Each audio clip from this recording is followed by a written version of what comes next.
ஆண்டவர் உங்களோடு இருப்பாராக. மார்க்கு எழுதிய நற்செய்தியிலிருந்து வாசகம். அக்காலத்தில் இயேசுவும் அவருடைய சீடரும் எரிகோவுக்கு வந்தனர்.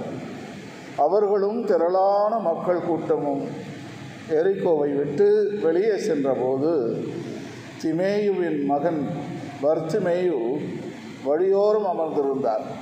பார்வையற்ற அவர் பிச்சை எடுத்து கொண்டிருந்தார். நாசரேத்து இயேசு போகிறார் என்று அவர் கேள்விப்பட்டு, இயேசுவே, தாவீதின் மகனே, எனக்கு இரங்கும் என்று கத்தத் தொடங்கினார். பேசாதிருக்குமாறு பலர் அவரை அதட்டினர். ஆனால் அவர், தாவீதின் மகனே, எனக்கு இரங்கும் என்று இன்னும் உரக்கம் கத்தினார். இயேசு நின்று அவரை கூப்பிடுங்கள் என்று கூறினார்.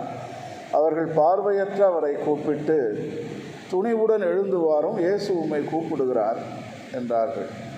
அவரும் தம் மேலுடையை எறிந்துவிட்டு குதித்தெழுந்து இயேசுவிடம் வந்தார்.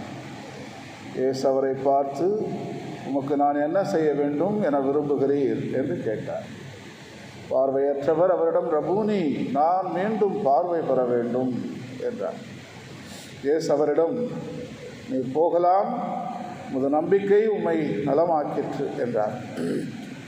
உடனே அவர் மீண்டும் பார்வை பெற்று அவரை பின்பற்றி அவருடன் வழி நடந்தார். இது கிறிஸ்துவின் நற்செய்தி.